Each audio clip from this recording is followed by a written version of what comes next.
It's time!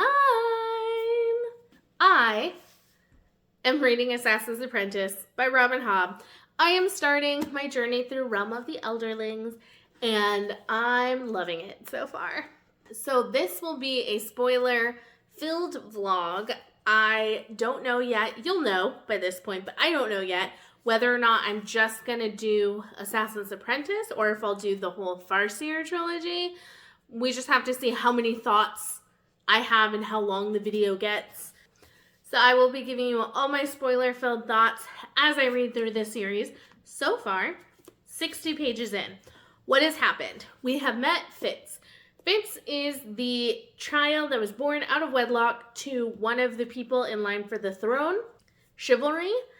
He doesn't want to claim Fitz, and he actually abdicates the throne because of the disgrace that he's brought on the royal family.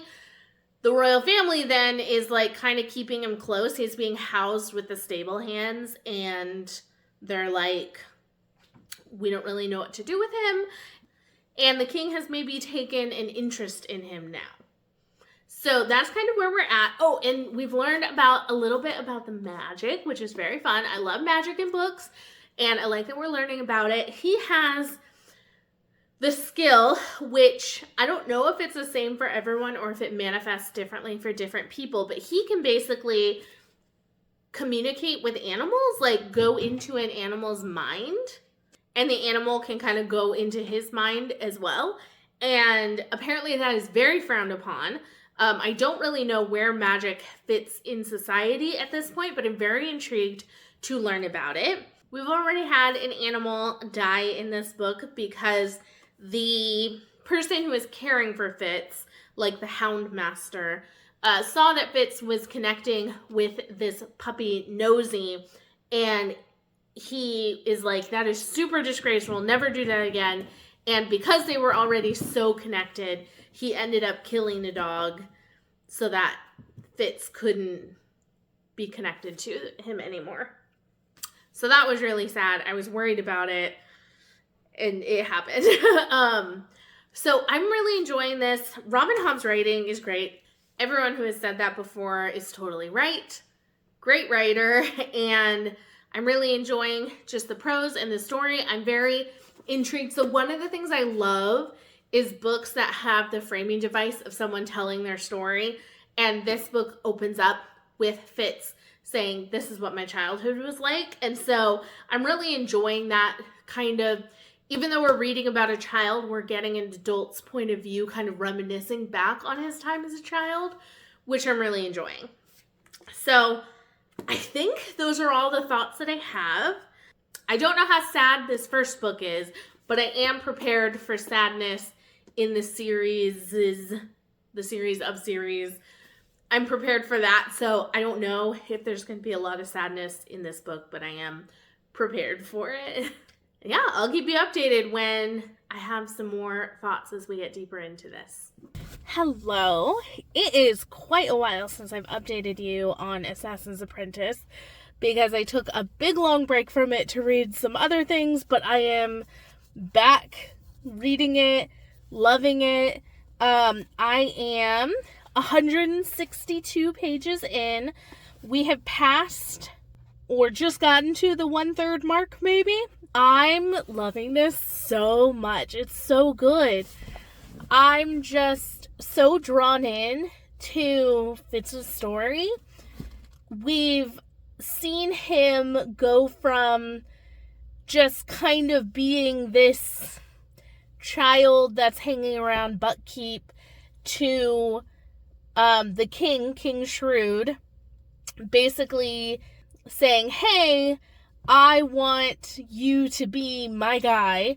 And he has an assassin who he gets to train Fitz as an assassin. The assassin's name, it's Chade. I think you would pronounce it Cade. That's how I'm pronouncing it in my mind. So we have Cade, who's basically secretly training Fitz as an assassin, hence Assassin's Apprentice. And where I'm at in the story, we're just getting to where Fitz is being sent on a mission, like his first real potentially assassin mission. And so he's having to, well, one of the princes is going to these two rulers who are basically fighting over, like, one person is saying, you're not putting enough men and money into, like, protecting this land, and so we're getting raided by, I think they're called Outlanders, basically just, like, people from another country are raiding them, taking their stuff. Something is interesting with the raiders, because instead of just, like, stealing things, they're actually, like, coming and destroying things and leaving things non-useful for, like, people to, like, grow more wheat. Instead of just, like, stealing wheat, they'll, like, burn the whole land. So that's kind of, like, a little bit of, like, an intriguing, like, we don't really know what's going on there, but I'm sure we'll find out. And so Fitz is going basically as, like, a servant boy. He's helping with the dogs, and he's helping with one of the ladies, just kind of being like a servant, but he's really there to gather information and basically see if he needs to kill someone, if they might be working against the kingdom. And so it's just been so good because I think fantasy can sometimes fall into, like, assassins are cool, let's just have our assassin going around killing people because they're, like, stealthy and skilled and really can do really awesome, cool things. But this is really framing being an assassin as being a very heavy, hard, sort of burden to bear. Like, Fitz is not being told, go kill this guy in a really cool way. It's go, listen to the conversation, figure out what's happening, decide if something needs to be done to someone. And so it's a very, like, calculated, like, Fitz has to really know what's going on. He has to think, if I do this, this is what's going to happen. If I maybe get this person to talk to this person, maybe that will fix a problem and no one has to die, because he has never killed someone before, so that is kind of weighing on him. Like, he's not sure how up to the challenge of being an assassin he is, but he wants to do his best. We've also met the Fool. So I know the third trilogy is called the Fitz and the Fool trilogy, so I knew the Fool was going to pop up at some point, but he basically, like, told Fitz some sort of prophecy, maybe, which is interesting, and I don't know exactly what it all will mean, but we've seen part of it come true, I think, and I'm assuming more will happen. So that's really interesting. The Fool, he's very much like a mysterious, silly, but you get the idea that there's something more going on. Reminds me a lot of Hoyd from Brandon Sanderson's Cosmere. And it makes me wonder if, I don't know if Brandon Sanderson has read Realm of the Elderlings, but I do kind of wonder if, like, Hoyd is based off of the Fool, just because they read so similarly in the little bit that we've gotten about the Fool in this one. So, I don't know, but that was just interesting, and I think the Fool, I'm excited to know more, because he was just such an intriguing character, just for the few minutes that we got to see him on page. And what else do I want to tell you? The magic is still really interesting, where, like, Fitz can kind of, I don't know, they call it, like, he calls it, like, quest into someone else's mind. He can kind of see what they're thinking sometimes, but sometimes things are, like, blocked off, and he can't see what they're thinking, and he does it with animals to, like, help animals.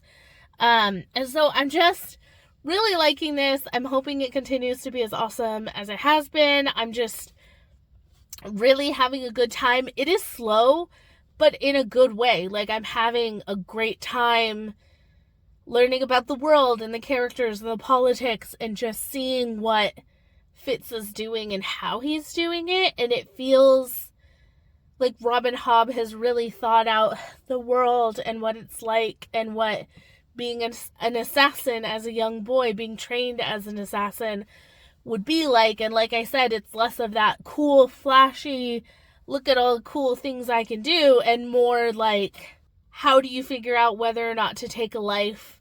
How do you know whose orders to follow? How do you not become a tool for evil when you're the assassin of a kingdom? Just so many interesting things that I'm so excited to continue on and see like where it goes. It's just so smart. And I think so. Melanie Ron here says a richly detailed debut. If this is Robin Hobb's debut novel, I'm like gobsmacked because it's so good. It's really, really good.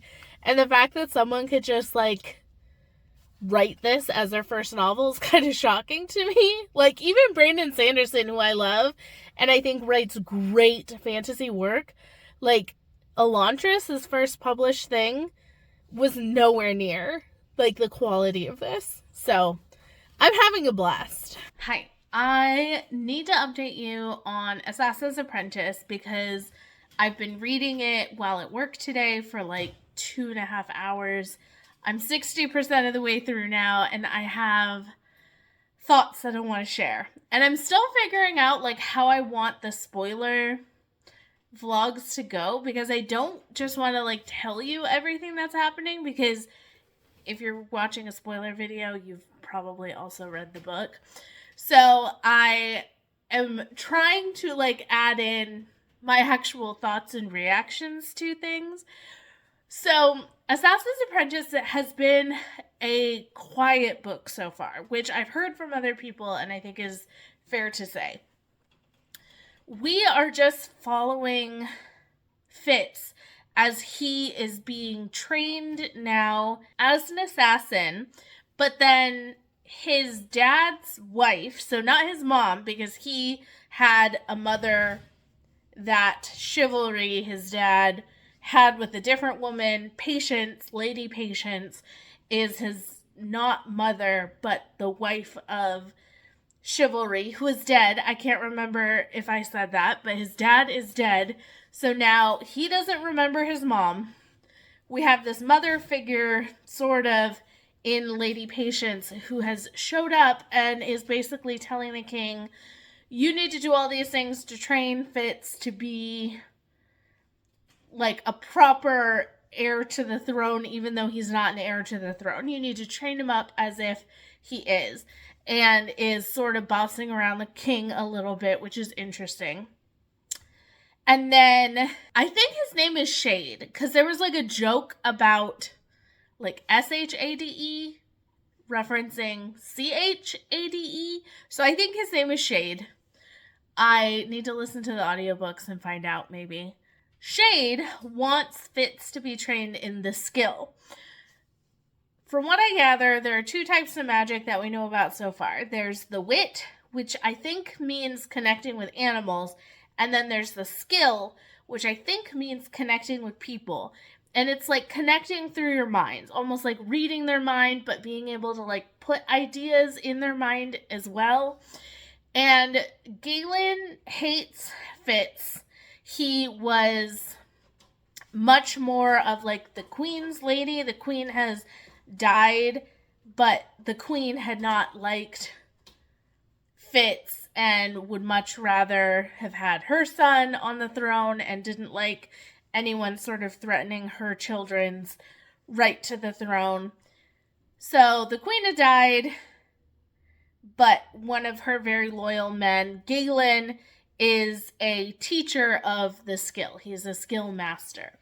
And he hates Fitz, and so he's teaching Fitz the skill, and we're learning a little bit about it, though as with a lot of older fantasy, it's still quite vague what it actually is, but we do know that you can sort of get lost in just the pleasure of this skill, like using the skill. You can get caught in this like euphoric state to where you forget to like pay attention to your own body, and someone could be like killing you and you would be ignoring it because you're caught up in this like euphoria in your mind, sort of. So we're learning some of the stakes and dangers of the magic, which I really enjoy. Lady Patience gave Fitz a puppy who he has named Smithy, and he is using the wit, even though everyone tells him not to use the wit, that it's dangerous, that people don't like it, you will be ostracized if you use it. He's using it to connect with this little puppy who he's named Smithy, and this puppy is going to cause harm to Fitz and me, I'm pretty sure, because their relationship is very sweet, and I feel like it's going to be ripped away somehow. I'm scared of that. I don't know if it'll be in this book or later, but I have a feeling that this dog is going to cause pain eventually. And then sort of in the background of everything, we have the Red Ship Raiders who are kidnapping people, holding them as hostage, and then saying, pay us or we'll give your people back. And people were like, what the heck is going on there? And turns out that people are being returned, but they're like a shell of themselves. They don't have any like ties to any people anymore, and they just like murder and steal and fight, and they're not like any sort of human should be.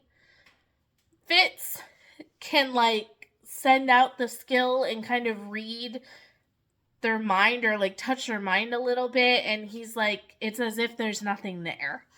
And so that's kind of happening all in the background, and it's not really important specifically to what's happening in Buckkeep with Fitz. But I assume we'll learn more about what's going on with all that later. So, how am I feeling about it? I do think it's slow. However, I think it's addictive. Whenever I pick it up, I'm just drawn in, and I've been reading it very slowly for like 4 months. So if I wasn't invested, I would have DNF'd it by this point, because I don't like books that kind of just drag on and on and on forever. But this one, like, I've had to read like library books and stuff that have had to go back. So I've had to like put it down and read other books and then come back to it. Every time I pick up this book, I just want to keep reading. Even though not a lot is happening, we do have this like almost magic school vibe, because we do have this character who is needing to learn a lot. And I'm just enjoying seeing where Fitz is going to end up in society, because he is this like in-betweener. He has royal blood, but also he's like a bastard child. So he doesn't really belong in the royal family. He's a threat in some sense to the royal family, but also he could be a very valuable tool. And so I really like that we're seeing this boy who's being sort of brought up as a stable hand, as an assassin, as like a noble gentleman, and just thinking about he can grow up to be a lot of things. Oh, and as like a skill master too. And so I'm just so intrigued to see where the story is going to go from here, because he's learning so much that he's going to be able to fit into so many different places. And I feel like it's going to make him a very dangerous person because he's going to be able to seamlessly fit within a lot of societies without people blinking an eye. And if he's also an assassin, he could be a very powerful assassin, which is very interesting. And then there's all the magic stuff. So I'm enjoying it. And I think even while it's a slow-moving kind of character-focused story, Robin Hobb has not made it cozy.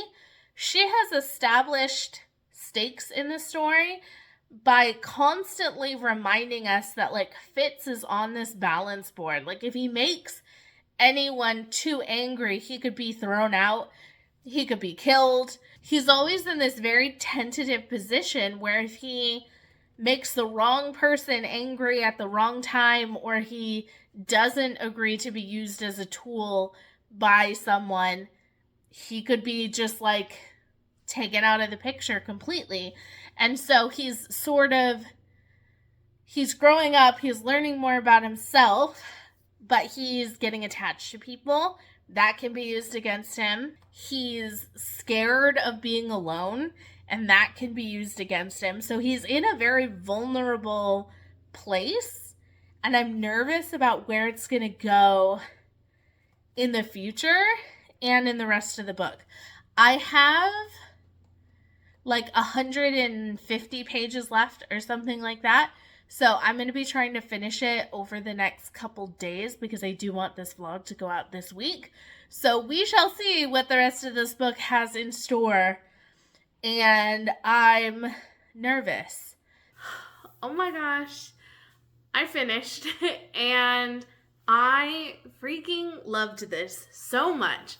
This was fantastic fantasy. Oh my gosh. What happened? Where did we leave off? Yeah, Smithy died so soon after I said I was afraid Smithy was going to die. I thought that Burrick, the stable master, was going to die, but he hung around. And is still hanging around at the end of the book, even though he's been almost on the brink of death multiple times. He's still alive, thank goodness. But poor Smithy. So much happened in the last 150 pages. We went to the mountain region, the mountain kingdom, and we met the people that the princess of the mountain kingdom is marrying, Verity, who's the prince of Pharaoh.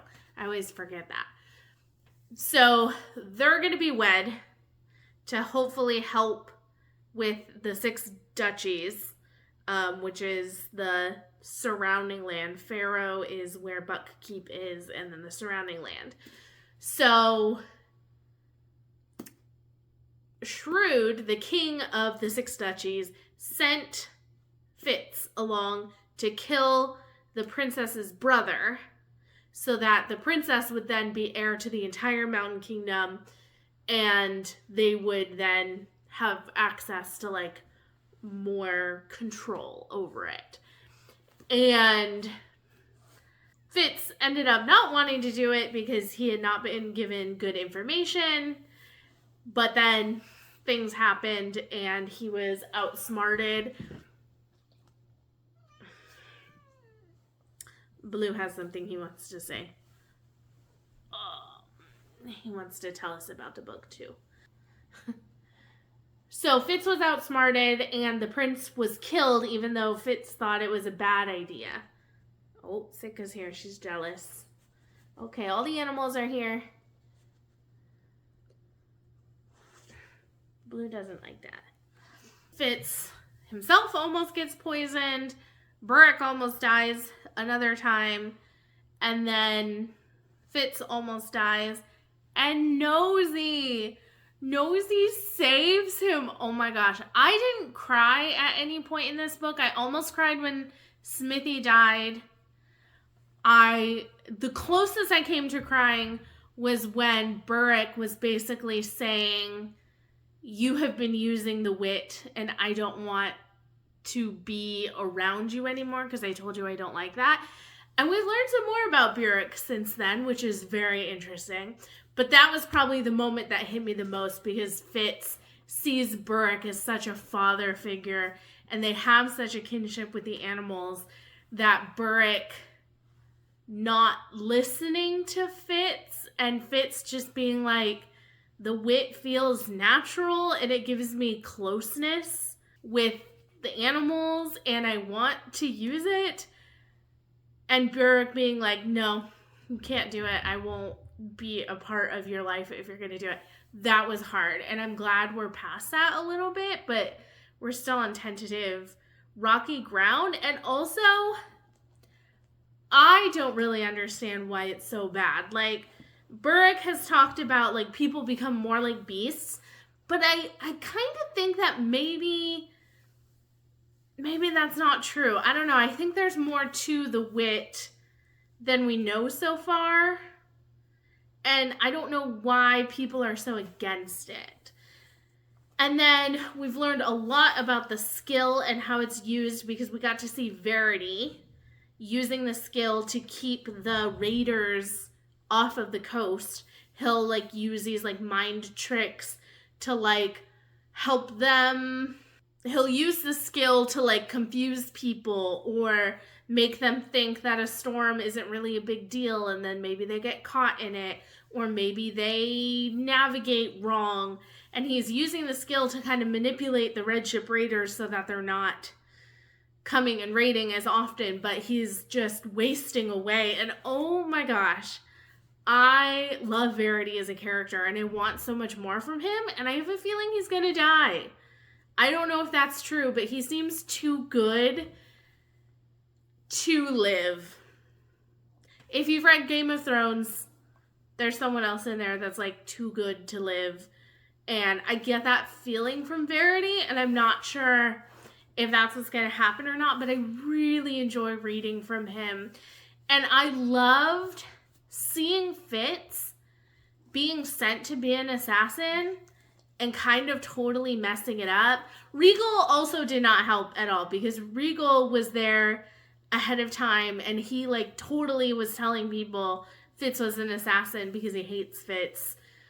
So that was interesting, because there was a whole like coup planned, and I did not see that coming until it like happened. I was like, oh my gosh. Like, I knew he was like very foppish and vain and like definitely selfish, but I didn't realize how selfish. So that was like a lot of intense moments with the assassination, and I don't know how things are going to be once they get back to Buckkeep, other than I think, or I hope, that Fitz is going to get someone better to train him at the skill so that he can become better. Yeah.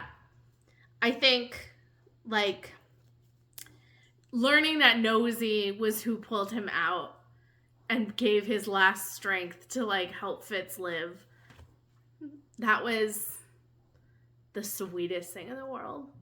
Especially because it was like they didn't have that strong of a bond. It was more like, oh, I remember you from when we were puppies. And he still like gave everything he could to save him from drowning. That was so sweet.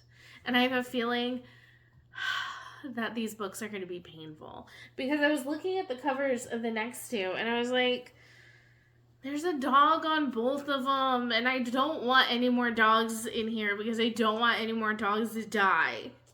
So we should just stop having dogs so that we don't have to have them die.